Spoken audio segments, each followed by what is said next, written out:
Hi, I'm Manos, this is Maria, founders and directors of the Eview Real Estate Group, and welcome to On the Couch with M&M. M&M, Manos and Maria. That's it. So this is where we go behind the scenes to uncover what makes entrepreneurs and industry providers, business owners, tick, and also what they think of the future in real estate. We're really looking forward to sharing all the inside stories of what it actually takes to run a really successful business, whether you're starting out, whether you're thinking about starting your own business, or whether you're currently running a real estate agency, and how you can obviously make it better. So I hope you enjoy.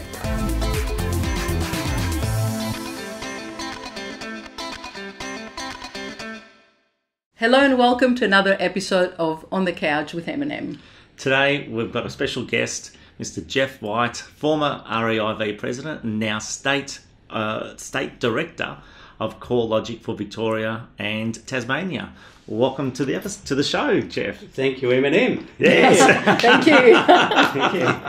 We fumble through it every now and then, but it's all good. Yes. M&M hasn't sued us for using their names. No, That's it's good. not We're to on a do good with track. chocolate. But thanks for joining us today, and Yes. we're going to be talking about a few topics today. And one of my favourite topics is always talking about numbers. Yes. I couldn't have thought of a better person to come along from CoreLogic, obviously focusing on numbers and big data and all that. But I thought we'd actually start with, obviously, just tell us a bit about yourself and Yes. the history in real estate. Yes.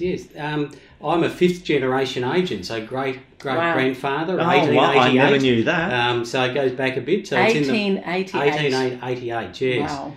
And so an estate agent, licensed estate agent, an auctioneer, and had obviously our own business and been CEO of a franchise group in Victoria and Yes. so on and so forth. And as well as my involvement with the Real Estate Institute of Victoria for a long time, and now at CoreLogic, who are an integral company that the industry is associated with, primarily on data and analytics. So, yes, I've been around, so You to have speak. been. So which part? So obviously, you throughout your career, you've had different roles within the real estate industry. Which one was it that you enjoyed the most? I think it was at a time when real estate franchising started to take place in Victoria, and I was associated with a company called Wilson Pride and was their CEO for a period of time. And there was a real growth spurt of offices, particularly in the Bayside area at the time. And That's right. And that was an exciting time working with a mad bunch of guys, but Yeah. terrific guys. That was in the 80s, early 90s? No, late 90s, Late early 90s, 2000s. that's yeah, right, yeah. Yes, yeah. Yeah. So that was an exciting time, and I look back on those times very fondly. Yes. Yeah, Mm. that's awesome. So, and speaking of real estate, I mean, you've been in the industry for so long. What's been the most significant change you've seen in the real estate space in your lifetime? I think it's the obligation of the estate agent to deal with the buyer in a totally different way to what they did years ago. Yes. When I started in the industry, which is about 30 years ago, you turn up to an auction and you'd provide the buyer with a brochure and say, that's it, turn up on the day of the auction. Whilst the internet's there and there's a lot of data available on the internet, the obligation is now on the estate agent to provide some information to that buyer to assist them. So whilst they get remunerated primarily by the vendor in that situation, but there's a certain obligation to provide data. And people analyse the data. Yeah. Yes. So I think that's a significant change that's happened over the course of time. But by helping the purchaser, you're actually helping your vendor. Correct. By giving them all the right information, actually helping them purchase, you're helping your vendor in effect. So it is the right thing to do. But you're right. I do remember when I first started, and that's only 16 years ago. That's when I got into real estate. Even then, they used to say, oh, don't worry about the buyers. Just focus on listing properties and the buyers will come. That's right. But, the buyer is a vendor or will be a vendor later, and the vendor could be a buyer. So it's people. Buyer is the seller and the seller is the buyer. Yeah, That's it's people. It's just that we're there to do it the right thing by everybody and make sure we provide really good value so you can put, a deal together. Yeah, and future business with both parties as well. Exactly. So, that's definitely you're right.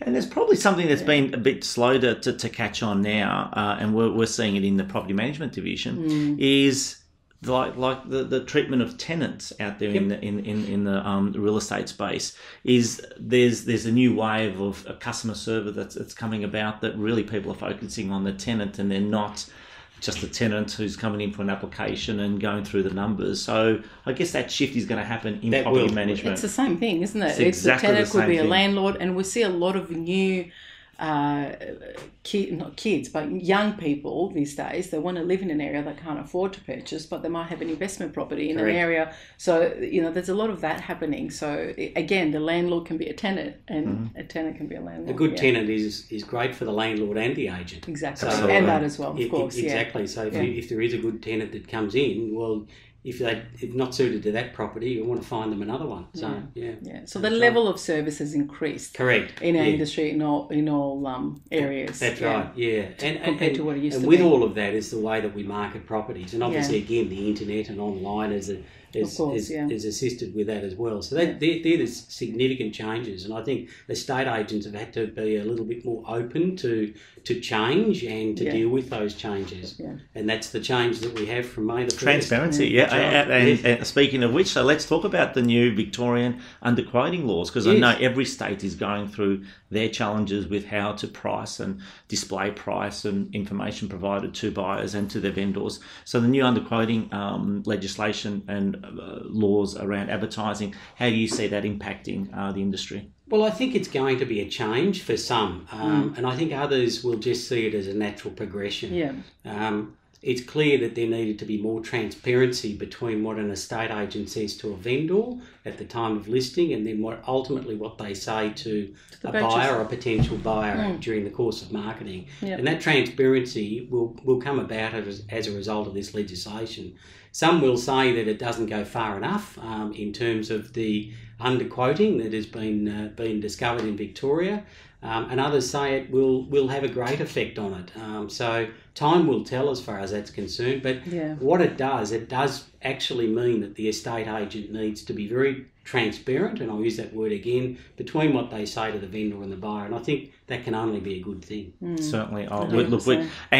Something we obviously spoke about off camera, it's really only a very small percentage, 1-2% of the real estate agency market that really is really embellishing the underquoting and that system, which really wasn't good for the industry at whole. Right. So 98% of the agents out there were still doing the right thing. Yes, they're following great best practice. So really, these changes, as far as we're concerned, is probably just a natural progression. When we saw the changes, that this is similar to what we're already doing as best practice. Yes.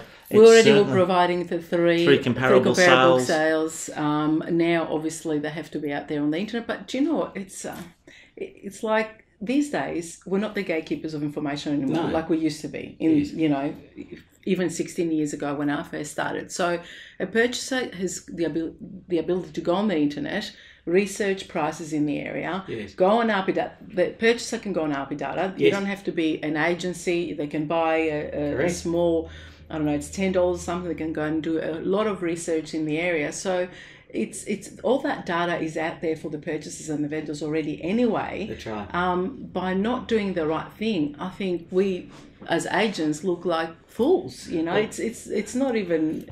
It comes back to it comes back to what the buyer is actually looking for from the estate agent. Yeah. And now they're actually, whilst they can go onto the internet, they're actually looking for that agent to also assist them in the process. And this legislation, through the information statement that an agent is now got to supply, will assist that buyer as much as anybody. It's all out it there may in even the help open some anyway. real estate agents as well. Might actually, yes. That's right, exactly. Price the property. The other part of it is the way that properties have been priced when they're onto the market. Price. Gone are the days where you can just put plus or offers over or those sorts of things, and that again provides a little bit more certainty. So you can have still a range, depending on how your instructions are from the vendor, but you can still have a range or an actual price or no price if you wanted to. So that's right. So there's still options But available. even if you have no price, when someone rings you to ask you, well, what do you think? You still have to follow. You have to actually Correct. you give them an answer. So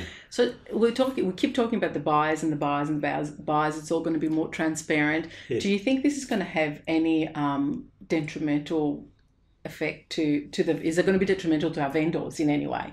I don't think so. Because at the end of the day, we're working for our vendors. Correct. And I agree with you. I don't think so, but I want to hear. I can't see where it's actually going to impact the vendor, other than to, potentially make buyers a little bit more comfortable in treating on that property.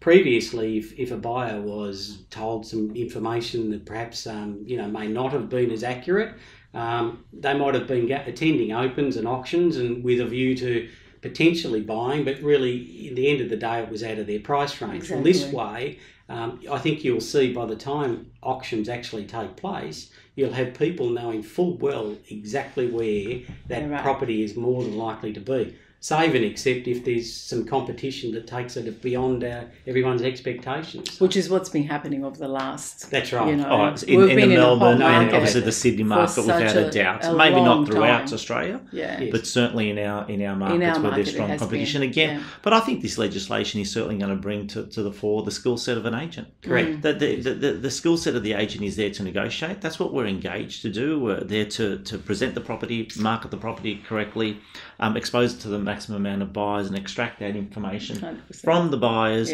provide that information to our vendors, keeping them well informed throughout the whole process.